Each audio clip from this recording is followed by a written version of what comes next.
Super. Thank you very much, everybody that's watching this live stream. If you're not live and you exist in the far future, hello from the past. My name is Henry from NAYT, and this is another In Conversation with Warts and All. We're joined by Christopher and Mia. Hello, Christopher. How are you? I'm very good, thank you, Henry. How are you? I'm all right, thank you. We've done all this before, viewers. We had the whole hellos, but this is like the official. Mia, how are you? I'm good, thanks. How are you? Listen, yeah, I'm very well. Excellent. That's all the pleasantries out of the way. Time for the proper conversation. Christopher and Mia have colour coordinated. I'm just here in my very sort of white, bleak bedroom. So, Christopher and Mia are from Warts and All, an ambitious theatrical company making work with trained actors, untrained actors and adult community actors, though they prefer the term artists. They encourage artists and audiences to engage in a variety of diverse and collaborative theatre experiences. They don't define between professional and amateur, but strive for excellence on and off the stage. So we'll start with you, Christopher. Can you tell us about yourself and your role within Warts and All Theatre Company? Yeah, of course. My job for Warts and All is that I am the artistic director and CEO, and I'm the founder of the company as well. So I founded Warts and All in September 2016. So it's our 4th birthday this September. And essentially my job is to kind of artistically lead the organisation, work with the team to explore kind of what our artistic output is and what we're interested in working with on projects by for children and young people.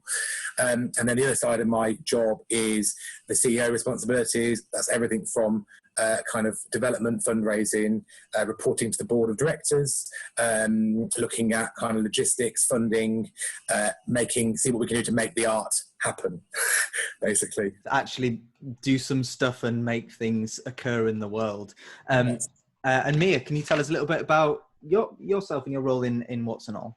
Well, I am a participant in the 14 to 21 youth theatre group as part of Warts and All, and I also assist with the 9 to 13 group in Wellingborough as well. Cool. Well, thank you for joining us. I want to take us back to a pre-COVID era, if you can imagine that, before this happened. Can you, Christopher, tell us what a sort of an average week might look like at Warts and All HQ, if such a thing exists? Yes. So I suppose the kind of average week pre-COVID, actually between January and March, before we kind of all ended up working from home, we had just been awarded in December quite a large organisational development bid from Arts Council, and so actually we were kind of recruiting a lot of new staff members. So before Christmas we were two members of staff, two members of staff, and it's kind of on freelance contracts ongoing, and then in January we went to 5 members of staff who were employed. We were all employed and in the office on the 9th of March. So we had a brand new team, brand new roles, a brand new office, lots of things to negotiate, and then Corona happened and we all went home and worked from home, right. And the office is still there. I suppose on a kind of average week, we kind of deliver young actors work, kind of weekly workshops during term time across Northampton, Wellingborough, and Coventry, and we also have a young producers group in Wellingborough, which is a young person's kind of producing group where they lead, plan, manage our Young Artists Festival. So last year that project happened in Northampton. This year it's happening in Wellingborough. Is a commission from the Made with Many, which is the new name for Made in Corby, which is part of the Creative People and Places programme. So kind of lots of delivery of workshops and kind of ingraining young people into the creation process of that work. Great, thank you. Mia, can you tell us how you got involved with Warts and All Theatre Company? Well, I've been doing youth theatre for about 4 years, and I used to be part of the Castle's Youth Theatre in Wellingborough, but then a whole thing happened where they sort of stopped running their youth theatre sessions, and so a lot of Kitty, who did work at the Castle Theatre, sort of made her own youth theatre group so that a lot of people could continue. But then eventually it was more difficult because the person who helped do all the admission and like money stuff, business side of it. Sort of wanted to go on with her like family life and do some other stuff. So Kitty joined on with Warts and All when she brought us with her last year, which is when we had the first Young Artists Festival. And so I've been with Warts and All for about a year now, and that's sort of how it all came to fruition. Cool. Mia, can you tell us more about the Young Artists Festival, and yeah, how it works? Like, imagine you're explaining to somebody who knows absolutely nothing about it, which is true because I know nothing about it. Well, last year it was in Northampton, Mm-hmm. and loads of people from different groups, like the after school clubs that they run and loads of all the other groups, did performances in different times of the days. It was over a 2-day period over the weekend, and loads of people can come, and they run master classes and workshops with loads of different people. Last year they had Kinky Boots masterclass, where we had someone from actual Kinky Boots come in and teach us some dances and things, which was really exciting. We had the musical director of Hamilton come in, and we did some songs, which was really exciting. There was some live music. There was cupcakes, Young Artists Festival cupcakes, which was brilliant. Got to have cupcakes. Yeah, and yeah, it was just really exciting, and you could go and watch loads of other people's shows that they've created, and it was really fun. Excellent. Yeah. Thank you. Christopher, when you're setting up it seems like Warts and All have got so many projects on the go, and they all sound so incredibly amazing. When you begin that initial process of setting up a new group or a project or an event, how do you make sure that that it's tailored so for young people, for young voices? Do you have like a system in place to check that you're making sure it's sort of democratic and open? What's the process like for the process, if that makes sense? Yeah, of course. I think it's really hard to kind of articulate that, because I think every project is slightly different, of course. Mm-hmm. But I think kind of what the main thing for us from a co-creation point of view is that we always start with what the need is. So we start with what the need from a participant point of view, or from a more global thing in relation to, I don't know, let's say a political opinion that a young person might have. I use political with a kind of small p rather than a kind of big P politics. But yeah, so I suppose that we always start with kind of assessing what the objectives are for that project, but both from a product point of view, but also from a process. So we're really clear about whether this is a process-driven driven project, or a product-driven project. Sometimes we might have process-driven product, but we have a really clear expectation on that. So we think about what the aims of the project are, and that's how we evaluate it in terms of excellence, is in terms of have we surpassed those objectives that are specific to that project? Because actually I think there's sometimes kind of a perception in some places where I've worked is that excellence is how big the costume is, how big the set is, or how luxurious the costumes are.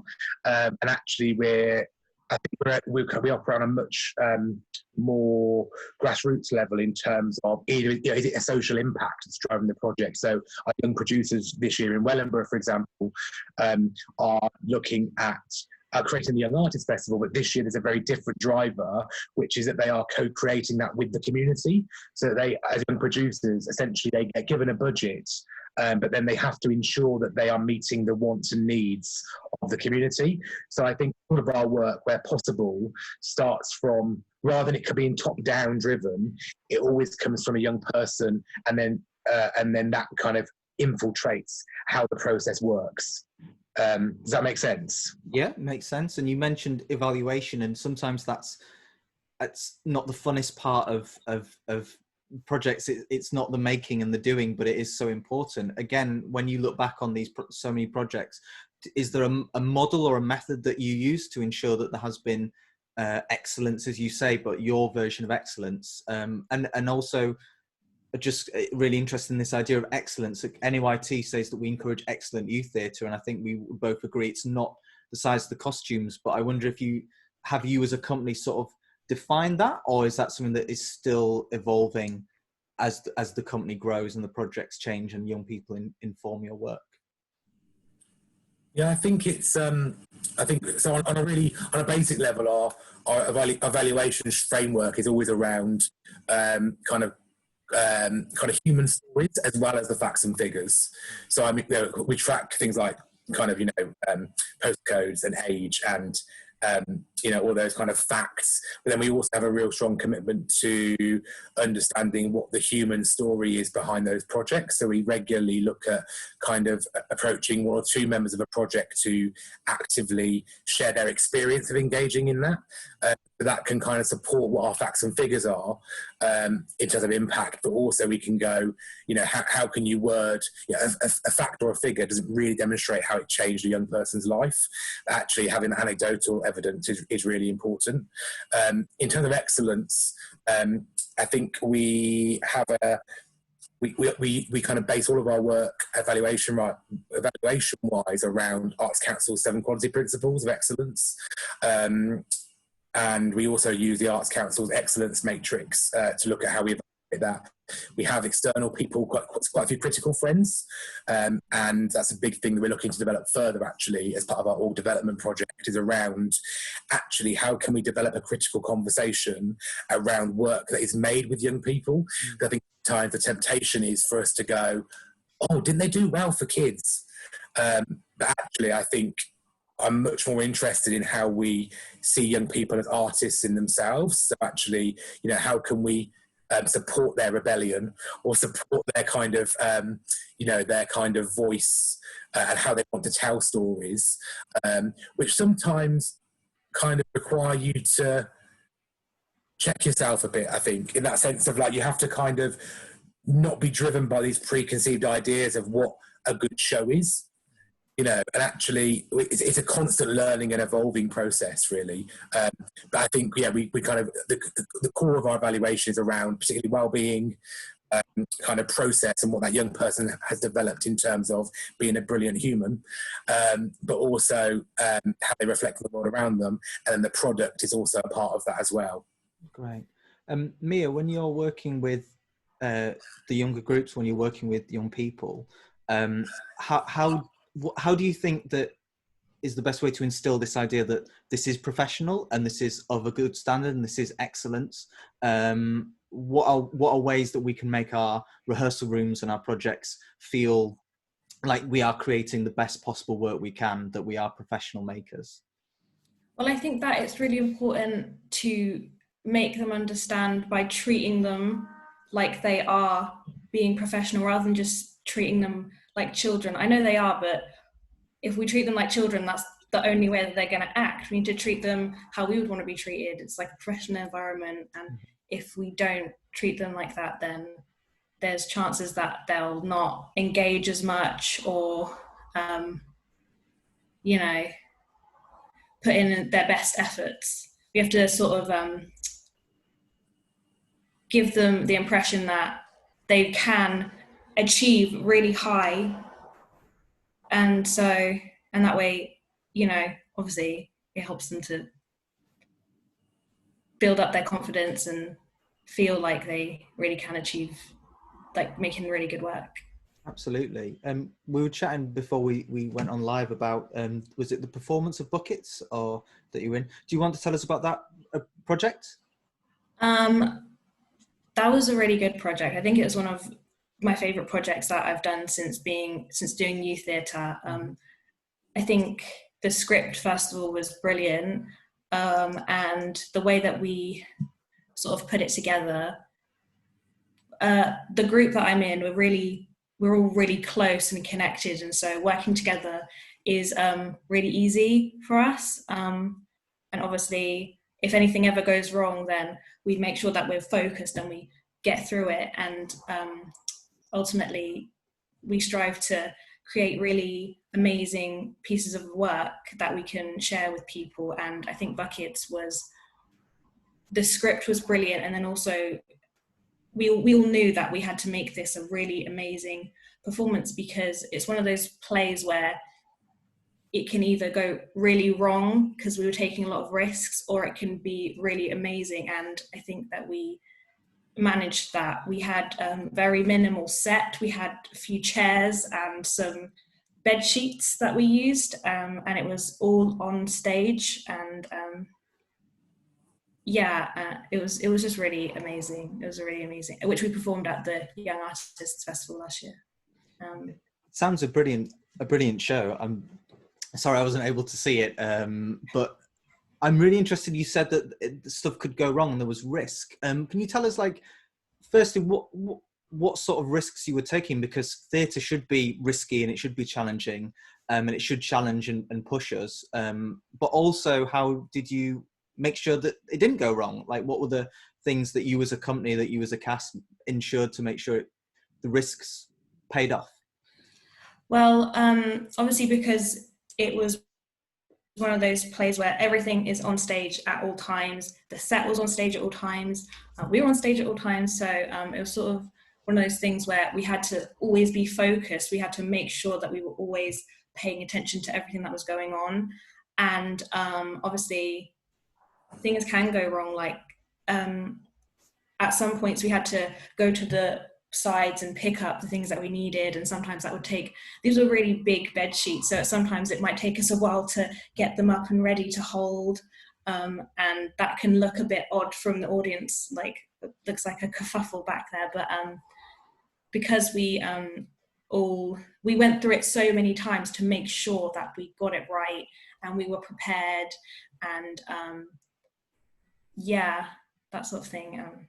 And I'm really lucky with the people that I work with in my group, because they're as driven, we're all as driven as each other. We all want to get to the same point. So that helps us to make sure that everything goes well. It sounds a great group to work with, and it sounds a great show. I'm going to go back to Christopher and just ask about collaboration and co-creation. Seem to be a lot of this discussion about, working with young people, young voices, and the staff of Warts and All. Can you just talk about what you think makes a good ingredient, what makes a good approach to making brilliant collaborative theatre? As I said, Henry, my front door is just gone. You're gonna hear my dog now going crazy in the background.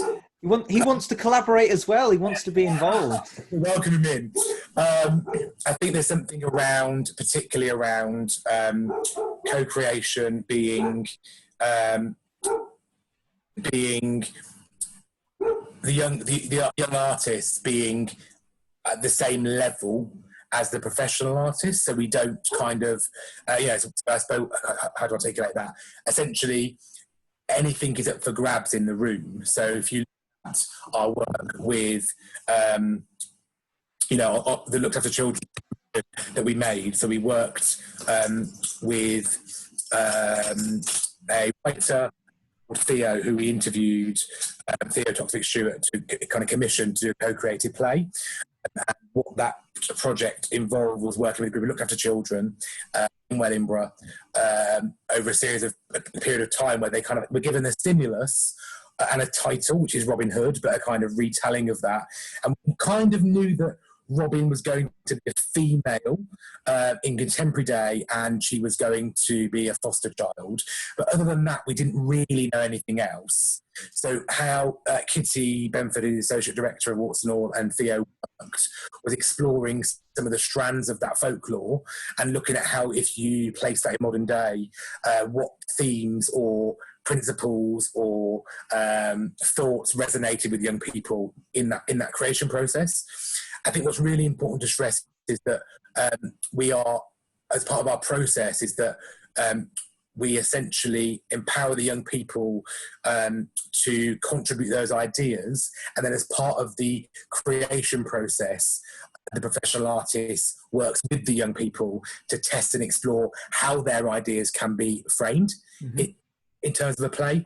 And I think we're quite strong on that from the start, that actually it's an open process and everybody's contributing to the kind of final product. And we make sure that we are kind of crediting them as and where we can. Obviously, there's issues with various projects because of safeguarding. We looked after children, for example, that we have to anonymise names and change all of those things. But I think for me, it's really important that on that kind of project, when you bring the script back into the room and you do a read-through of it, that the young people go, oh, I said that, or that was my idea, or that was, you can feel that electricity because there's ownership and belonging in the work then that they've kind of created it, but it's been framed, by a writer. Absolutely. And Mia, when you're working on a project, when you're in rehearsal, is there you're coming together as a group, and as you say, you've got this incredible support of one another. Is there a exercise or a game that really stands out for you that really helps you as a company to find that collaborative skill? Well, we play so many games, but I think a lot of the improvisation games that we play, where there's one person in the middle and then another person has to come in and we create a scene together, and we sort of have to go off what each other are doing, and that sort of helps us to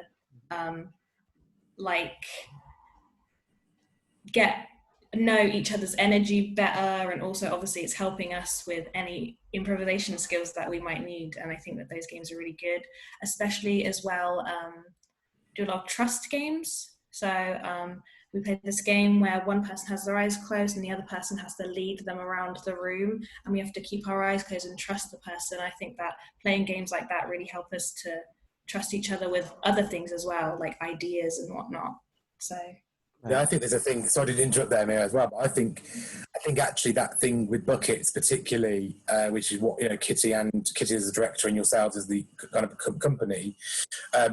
What Mia didn't mention really is that Buckets is a show about what your bucket list is before you die.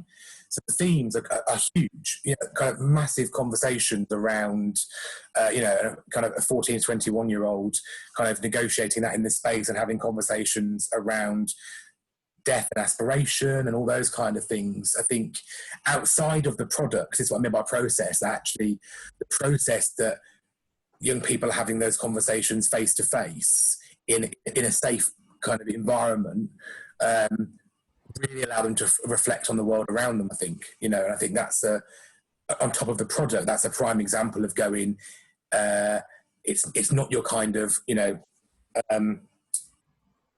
musical. That's the kind of the fluffy musical youth theatre is. There's a much deeper thing around young people responding to the world around them, if that makes sense. Yeah, absolutely. Mia, you've come through the participant to practitioner scheme that Warts and All have been running. If there was a youth theatre director watching this video now and they wanted to upskill their participants to become directors and facilitators themselves, what sort of things do you think would really help that program to take and obviously make their own? What's really helped you through that? I think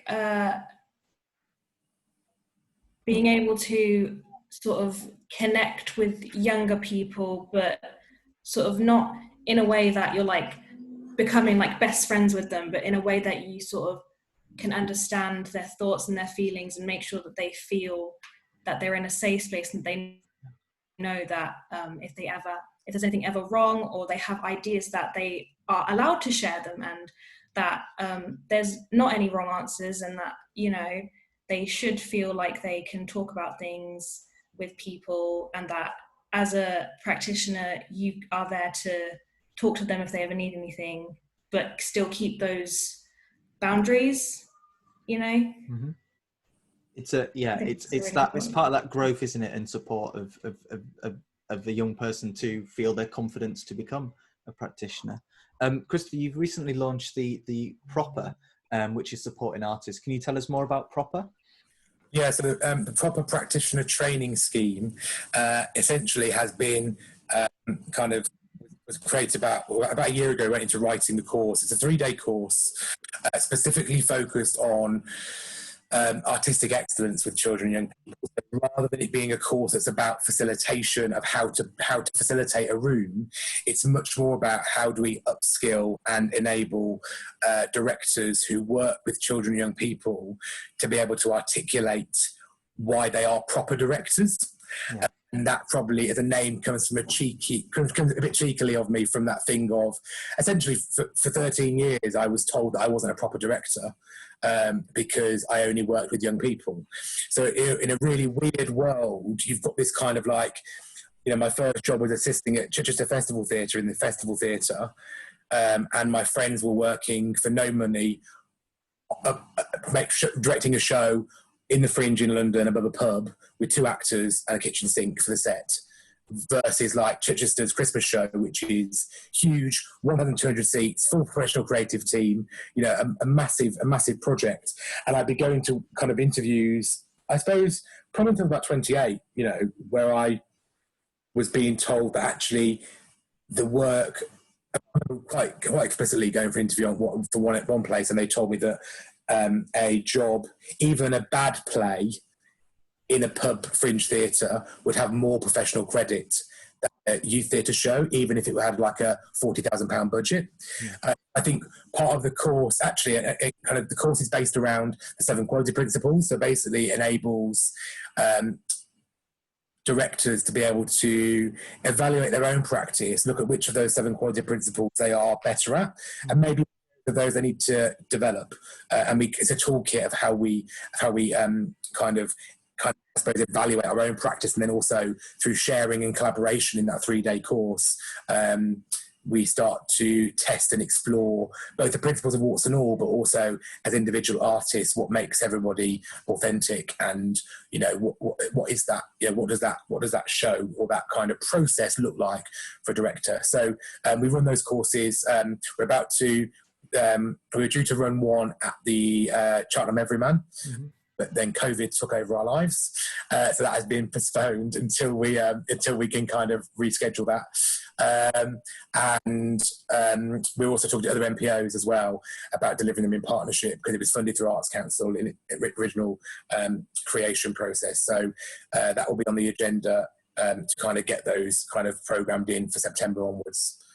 Excellent. I think it's hugely vital that we as artists that work with young people or work in outreach, work with communities, like recognise that we are, you know, professional. And I think that coming from that, it is changing, and, you know, partly because of the good work that companies like Warts and All do. But you can see it in like artistic directors when they're asked to do a giant community show, because that's, you know, part of the Arts Council's thrust. And they'll start going, oh, I don't actually know how to work with young people, because that's something that other directors have done. And, you know, we need to make sure that's changing, so that this next generation of directors, like, consider that is a proper art form to work with young people. I've just got a couple more questions, if that's okay. I realise that time is slowly slipping away from us. Mia, you're currently working, or is it just finishing off Project Herd, which is an online play? Could you tell us about Project Herd, which, I know if my Yorkshire accent is failing this, so it's heard as in H-E-R-D rather than heard as in hearing something. Well, basically, it's a project based on it's based on all of our experiences as a group in lockdown, and we've brought someone in that's going to sort of write a play about it, not specifically about coronavirus, but just sort of about being in lockdown and being in this place where we can't really go anywhere, and how loads of different people are dealing with it in loads of different ways. And so we've had different tasks every week. So every week we have to sort of write down a weekly log about different things. So maybe it could be the music that we've listened to, something that's made us happy, maybe something that we found that we thought we'd lost, or maybe we found something on our daily walk or something like that. And we send those in every week to just sort of have those and have an idea of like how everyone is dealing with everything.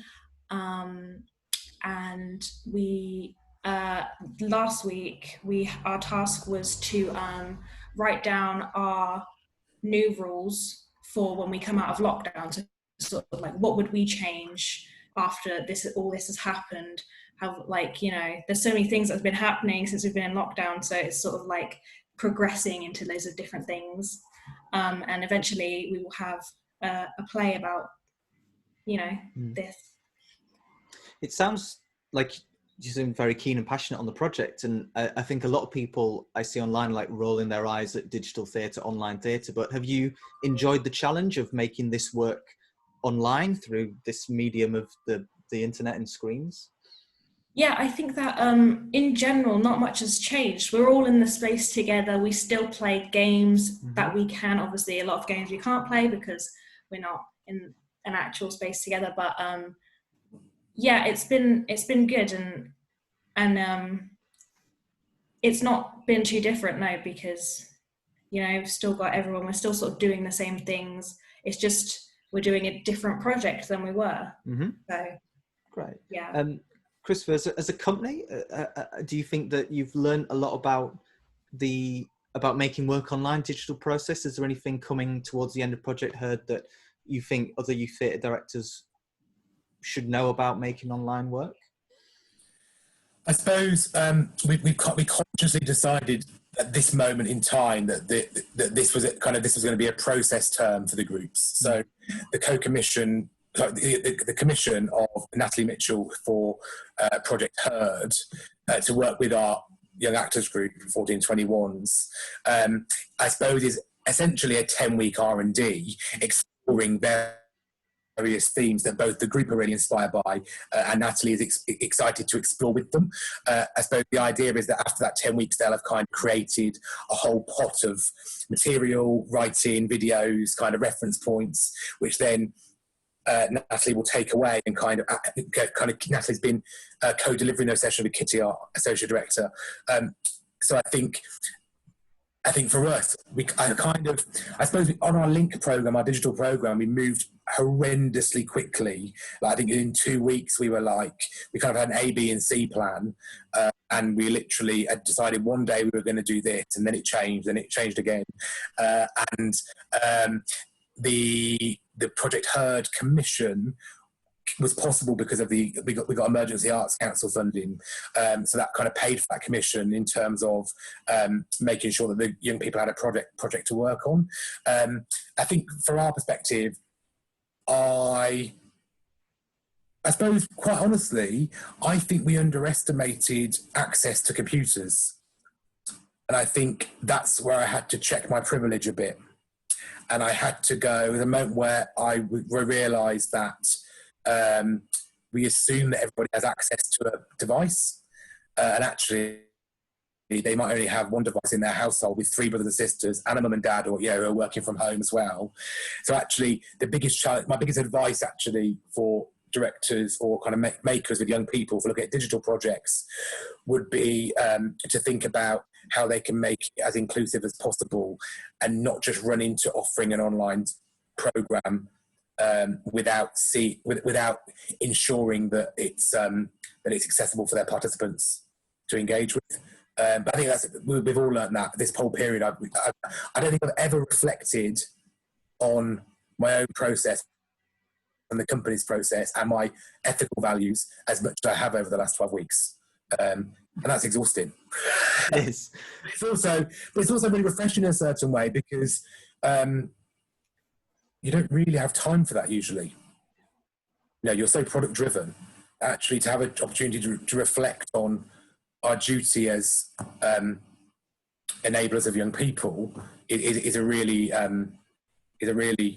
important thing to do. Great.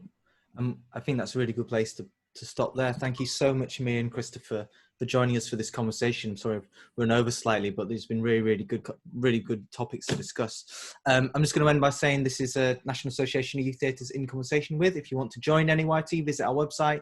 If you just enjoy this conversation, if you go to the bottom left of the page, there's a little button if you want to donate something. Follow us on social media. Christopher, is anything you wanted to add people should be looking up Warts and All? I suppose our link program continues, so we're all working. Everybody, all our freelancers are still working and being paid as per their contracts, and our staff are still working. And we've got a few. Our link program includes tomorrow. We've got a Q&A with Dennis Kelly, who's doing a Q&A. It's all pay what you can to raise money for our bursary strand going forward. So it's all on the website www.wartsandalltheatre.co.uk. And everything's on there that you can get involved in. Amazing. Thank you so much, Christopher. Thank you so much, Mia. I'm going to end the live stream now. Oh, I know that's the meeting. Oh no, I'm doing this all the wrong way around. Wait.